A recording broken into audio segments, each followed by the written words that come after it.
Welcome to today's Explainer. We're setting foot into a truly cinematic, monumental, and undeniably dark chapter of modern history. Today, we're examining Stalin's Soviet Union, a regime entirely characterized by terror, famine, and the iron fist of totalitarian control. It's heavy history, for sure, but understanding how this state operated is absolutely crucial to making sense of the 20th century. Okay, let's dive right into this. How exactly does one man manage to completely reshape an entire society, relying on a devastating combination of rapid industrialization and absolute terror? Over his three-decade rule, Joseph Stalin didn't just govern a country. He fundamentally broke it down to the studs and rebuilt it to his own terrifying specifications. Section 1. The Rise to Power. Outmaneuvering rivals in the shadows. You see, Stalin didn't take over the Soviet Union through open debate or public elections. He outmaneuvered his rivals from the shadows, methodically consolidating power over years. Back in 1922, he took on a position that many people just completely overlooked. Then, when Vladimir Lenin died in 1924, a massive power struggle broke out. Stalin's most famous and prominent rival was Leon Trotsky. But Stalin systematically worked against him, successfully getting Trotsky expelled from the Communist Party in 1927 and later exiled. Stalin wasn't one to leave loose ends, though. He eventually arranged for Trotsky's assassination in Mexico in 1940. He quietly built this impenetrable power base that his rivals completely underestimated until it was way too late. The real secret to this silent takeover was actually his title, General Secretary. Now, initially, this just seemed like a boring administrative post. It was all about paperwork, shuffling files, and making minor appointments. But Stalin weaponized it.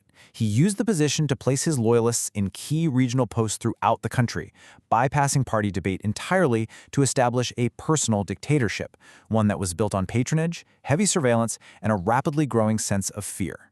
Let's move along and see how this builds, because he created a literal blueprint for total control.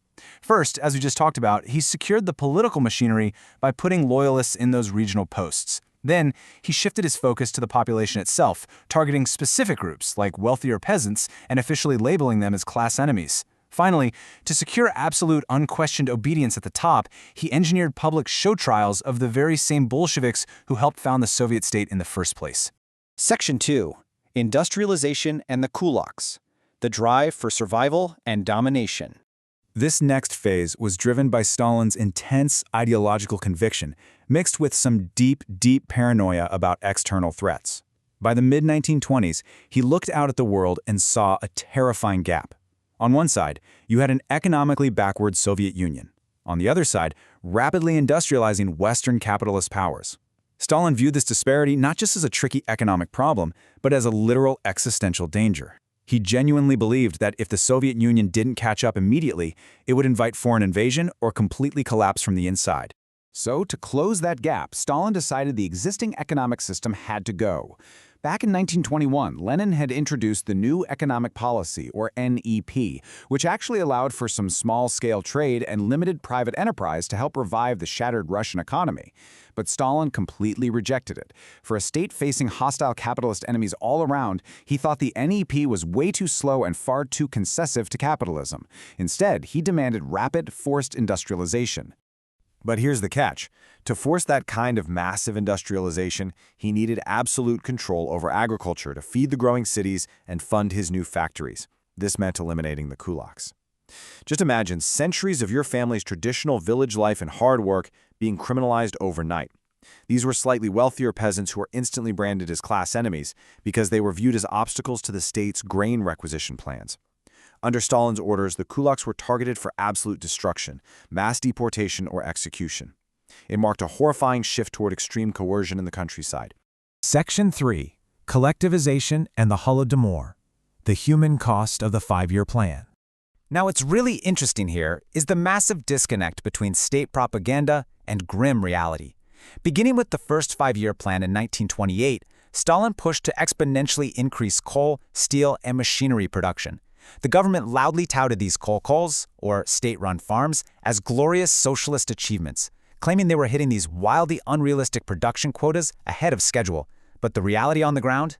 Millions of peasants were violently forced off their private land and onto these collective farms, destroying centuries of traditional village life almost overnight. The human cost was simply catastrophic.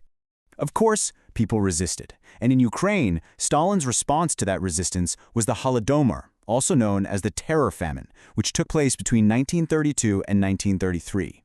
I want to be clear here. This wasn't an accidental crop failure. It was deliberately engineered starvation.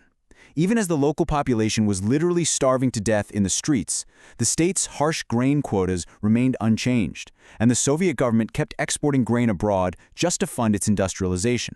3.5 to 5 million people.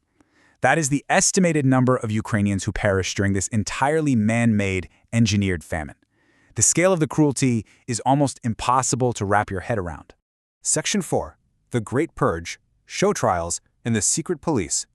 But this terror wasn't just confined to the rural countryside. Between 1936 and 1938, Stalin turned his iron fist inward, brutally attacking his own government and military. The primary instrument of this domestic terror was the NKVD, the secret police. Interestingly, for a time it was directed by a man named Nikolai Yezhov, who was eventually purged and executed himself. Under Stalin, ordinary citizens had absolutely zero legal protection. There was no independent judiciary. Instead, the NKVD operated on mass arrests, brutal torture, and literal quotas for executions that were assigned to local offices. All of this created a suffocating climate of pervasive fear that seeped into the deepest corners of private family life. High-profile show trials were staged in Moscow, where old Bolshevik leaders and top Red Army generals were publicly forced to confess to completely fabricated crimes. Meanwhile, everyday citizens were actively encouraged to denounce their own neighbors to the NKVD, and minority groups, including Ukrainians, Chechens, Volga Germans, and Poles, were targeted for mass deportation and execution based on nothing more than arbitrary suspicion. And for those who were arrested but not immediately executed, their destination was the Gulag. This was a sprawling, brutal network of forced labor camps. Just the geographic scale of this system alone is horrifying. Camps were scattered all the way from Ukraine straight up into the frozen, unforgiving reaches of the Arctic Circle. The Gulag wasn't just a temporary measure for a time of crisis. It became a permanent, defining feature of Stalin's governance. By the late 1930s, this massive system held anywhere from 1.5 to 1.8 million prisoners at any given time. Millions of lives were quite literally ground into dust just to fuel the state's massive industrial machine. Section 5. A Legacy of Terror. The long shadow of totalitarian control. When we step back and look at the total catastrophic toll of this era, the numbers are almost impossible to comprehend. 6 million to 20 million. Historians and scholars estimate that across all the purges, the engineered famines, and the Gulag labor camps, Stalin's regime killed this many of its own citizens. That massive range in the estimate really reflects just how difficult precise historical accounting is when a totalitarian state actively tries to erase its own crimes from the record. So, the crucial point is, how does the state maintain this illusion for so long? How do you hide a death toll that massive? The answer is totalitarianism. Absolute, uncompromising state control over society. A huge pillar of this was the state-controlled newspaper Pravda. By ruthlessly suppressing any independent journalism, Pravda was able to completely hide the massive human rights violations we've just discussed, reinforcing an official, unbroken narrative of steady, glorious progress. That flawless facade only really began to crack in 1956, 3 years after Stalin's death, when the new Soviet leader Nikita Khrushchev delivered his famous secret speech. Speaking to a closed session of the Communist Party, he actually denounced Stalin's crimes, which kicked off a limited process of de-Stalinization. This eased up some censorship and released a portion of the prisoners. But make no mistake, Stalin's blueprint of totalitarian control had already set the stage for the Cold War, shaping global fears and heavily influencing U.S. foreign policy and military planning for decades to come. Today, the historical record is much clearer. Ukraine, alongside more than 20 other nations, now formally recognizes the 1932 to 1933 Holodomor as a deliberate genocide. Furthermore, the sheer horrors of the labor camps were permanently cemented in global consciousness by the brave Soviet dissident Alexander Solzhenitsyn. His monumental work, The Gulag Archipelago, which was published in 1973 after being smuggled out of the country on microfilm, provided undeniable historical testimony to Western readers.